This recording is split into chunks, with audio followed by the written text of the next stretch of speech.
morale mufite ariko ko nta morale mufite byagenze bite nimwariye ko mushonje murashonje n'inyota bite angwe uyu munsi ni kuwa kane ako nta kirano gihari se mwabaye mute ku cyumweru muzameze bite muraho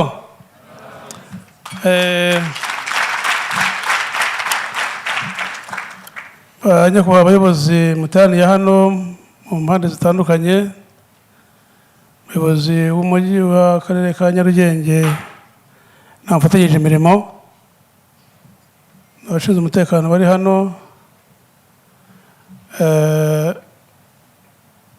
n'abandi bafite ibyo bakora mu nzego zitandukanye urubyiruko muri aha ngaha mpagarariye n'abandi badahari mbanje kubaramutsa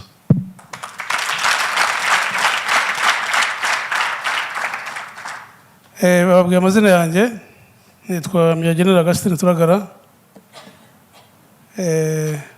ntabwo bigoye biba byanditse umuntu wese wabireba ndagira rero ngo tuganire tugirane inama ariko muba mufite amatsiko yo kubaza wabareka mukabaza mukabaza tubona kuganira nibyo kuko mushobora kuza kusubiza mu byo twavuze mukabaza noneho tukabona kuganira nibyo byiza ngaho nimubaze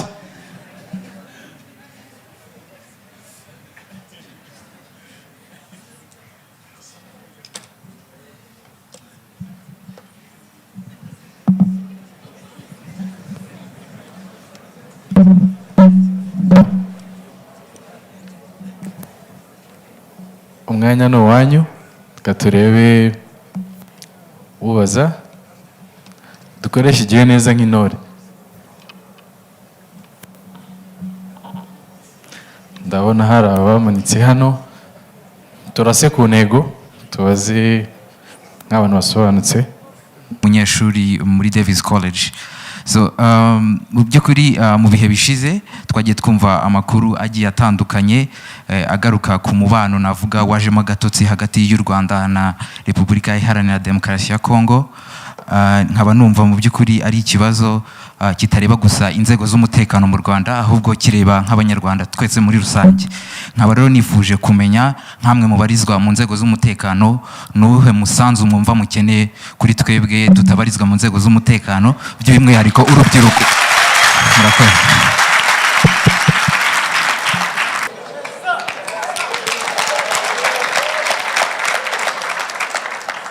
narinzi ko muri buyibaze ntabwo bintunguye nawe ni kimwe nitwa Mucyo Jean Dodier ngewe ikibazo mfite kijyanye nkawe no kugira ngo tukubaze buri gihe ko tugiye mu biganiro batwigisha gutera imbere gukora ndetse no kugira intumbero y'icyo twageraho ariko nyakubahwa weho hari aho wavuye uri urubyiruko urakora korera cya kintu ubu uri mu nzira yacu uri no kukibona ndakeka n'ubu ngubu atangiye kubona navuga nk'ibihembo by'icyo wagezeho cyangwa warwaniriye nubwo mu kanya yatubwiraga ati na n'ubu ndacyaryama nkumva mfite uko ntafite umutekano mvuga ngo ntibizagerwaho twagira ngo mudusangize muri make urugendo mwakoze kuva ahandi muri kubirwanira bya bintu ubu ngubu ko turi mu mbuto z'ibisaruro by'ibyo mwagezeho tukaba turi kubigenderaho mwebwe iyo muhagaze mukareba aho mwavuye naho muri mwumva mumeze mute muri mwebwe kugira ngo natwe twumve uburyohe bw'ibyo mwagezeho murakoze muri mu mbuto murasarura ubuze ibyo ntibihagije urugendo rwanjye ni urwanjye abajije gusa ntabwo ni urwara pe urwanjye ngewe ku giti cyanjye navuye kure ngeze kure ndacyajya kure.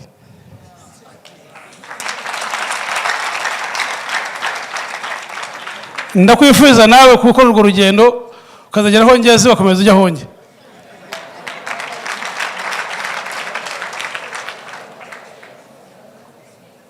Natangiye igisirikare kera nakubwiye ndi umusivili umusirikare, iyo ntabwo irarangira. Mba umuyobozi muto irarangira, mba umukuru, sibyo? Iyo ntabwo gusa, noneho ikigo cyusha byose mpana igihugu nkigeraho. Urubyiruko ndabari imbere yanjye murishimye, murasoroma imbuto zavuye muri bakuru banyu baso wanyu, izo ni intambwe, sibyo? Ibyo nagezeho ni byinshi, no kuba muri imbere yanjye ni byinshi nagezeho. Kuba u Rwanda ari u Rwanda uko rumeze uyu munsi mu ruhando mpuzamahanga, uko ingabo z'u Rwanda zimeze uyu munsi, that's enough. Jewe nageze ku cyo nifuzaga cy'u Rwanda kurukaniza mu kirenge ndurimo. Icyo sigaye nifuza rero kiri imbere ni ukugira ngo urubyiruko ruzatera imbere, rwo kuzatindira, rukomeze rutera intambwe kugeza nubwo nzaba ndi mu gitaka njye numva ko urubyiruko rw'u Rwanda ruteye imbere. Nicyo gisigaye nimwe, igihugu mwarakibonye twayigezeho, iyo ni intsinzi. Hasigaye iki? Navuye kure muri byose ngera aha ngaha ngeze kure mu by'ubuzima bw'abantu, mu by'ibyubahiro by'abantu, sibyo? Ariko hari aho nshaka kugera kure nzagezwa namwe. Mbigarukiye aha ngaha n'abafereza for sure, sibyo? N'undi yabafereza, ariko bikomeje tukasiga mumeze nk'uko twari tumeze, n'abana banyu bakazakomeza, tuba tuwinize igitego cy'ubuziraherezo. Ubwo wowe biri mu maboko yawe.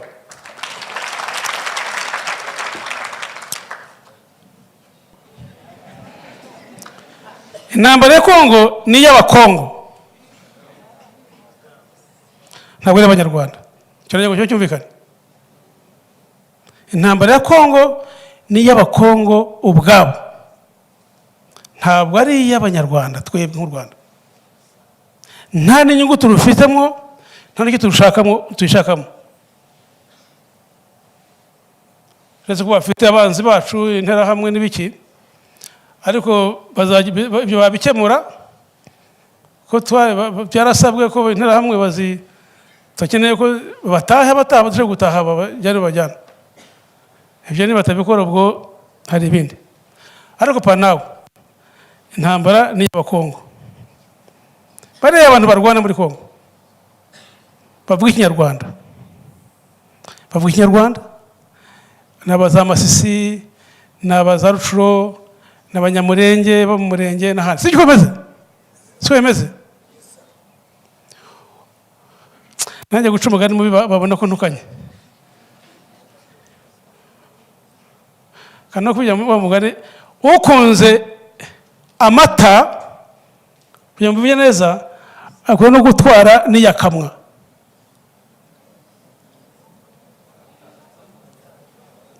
Ukunze amata ntabwo akunda amata ngo wanjye nk'aho yakamye. Bashoboka? Bariya n'Abakongo bagabanya Afurika, bayigabanya abera.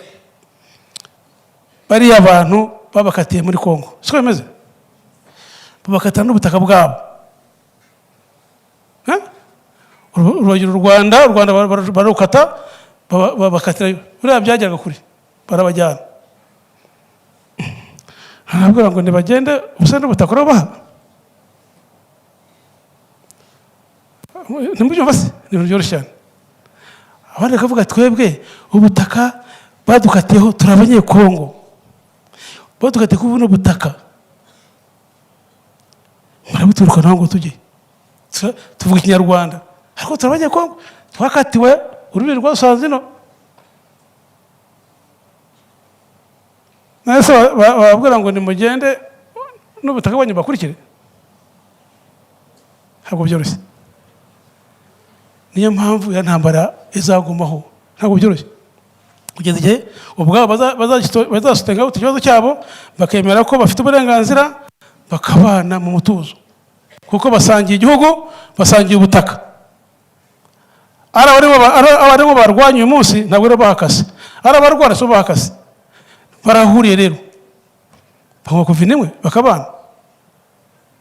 Twebwe icyo biduteza ntabwo twifuza guturana n'umuntu byari ikibazo n'umuturanyi, ibyo byose aribo baradindira natwe turadindira. Kuko iyo utanye n'umuturanyi mwumvikana murahirana, sibyo, murazindukirana. Iyo bidahari nyine buri wese burya agira ingaruka. Iyo rero tuba dufite uruhare muri biriya bintu,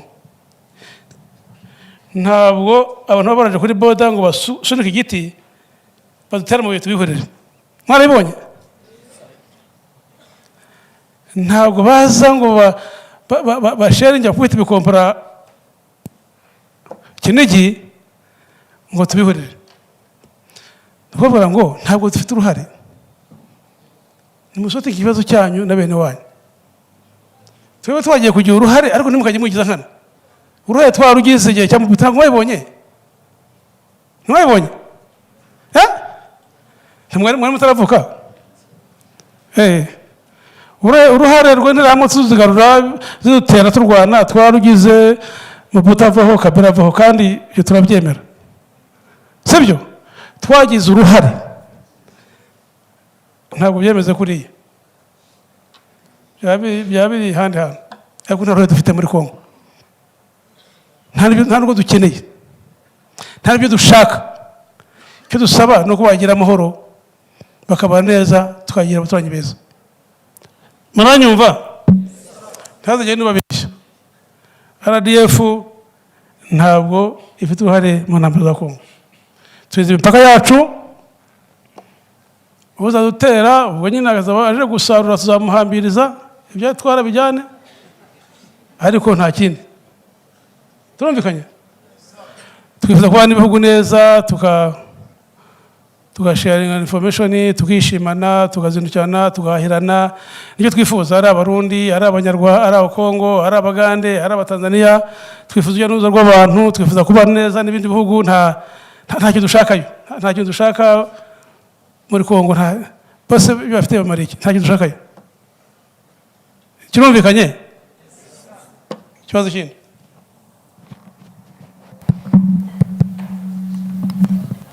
Okay. Murakoze. Nitwa Maria Serafina. Jye ikibazo ngiye kubabaza, mutubwira ko turi imbaraga z'igihugu, kandi koko nibyo, turi n'urubyiruko dufite imbaraga, ariko kugira ngo tugire imbaraga zacu tuzikoreshe turabangamirwa cyane.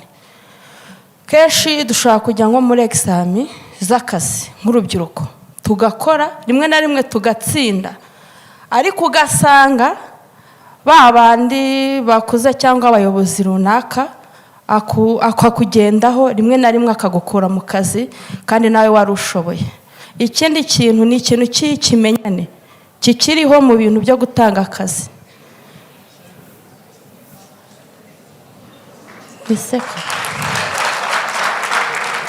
Icyo kintu nk'urubyiruko natwe twifuzaga ko mwagikurikirana, natwe tukabona akazi. Turashoboye, dufite imbaraga, ariko gukoresha imbaraga zacu tubura uburyo. Murakoze.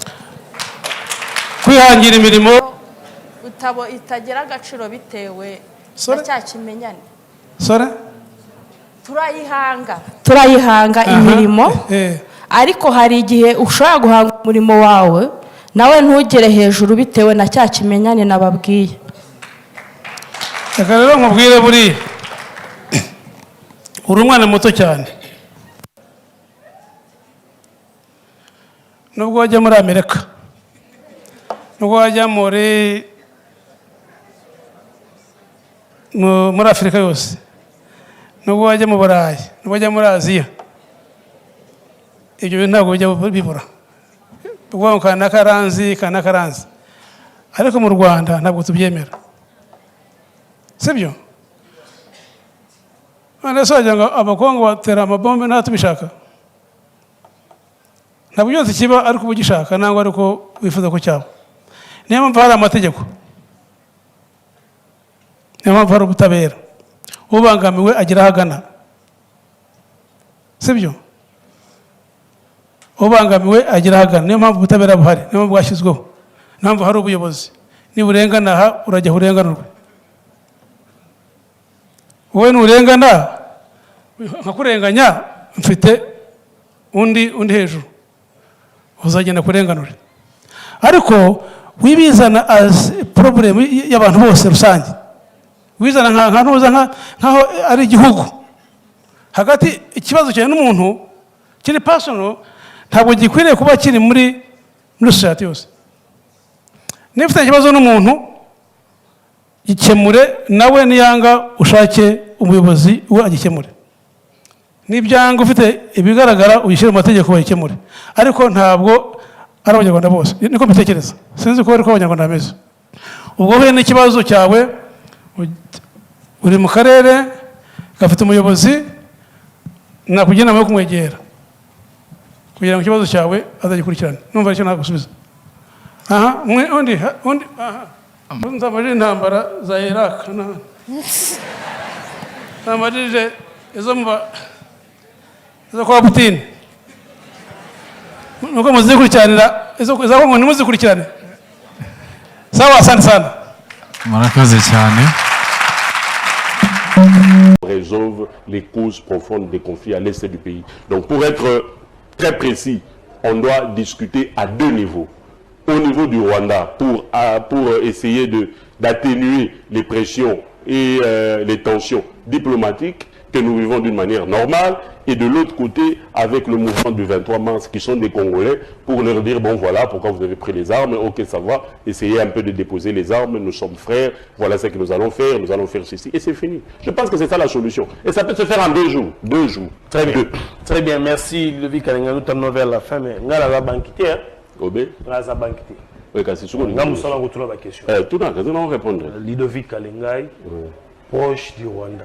Proche du Rwanda. Sous-traité par le Rwanda. Non, non, vous avez le Rwanda. Tu es très banquisation dans le monde. Tu es très mamozolo. Malobé pas non. Tu es proche du Rwanda la Guinée. Malobé pas non. Tu es proche du Rwanda la Guinée. Tu es malobé pas non. Non, j'assume la responsabilité de dire que moi je suis allé au Rwanda 4 fois.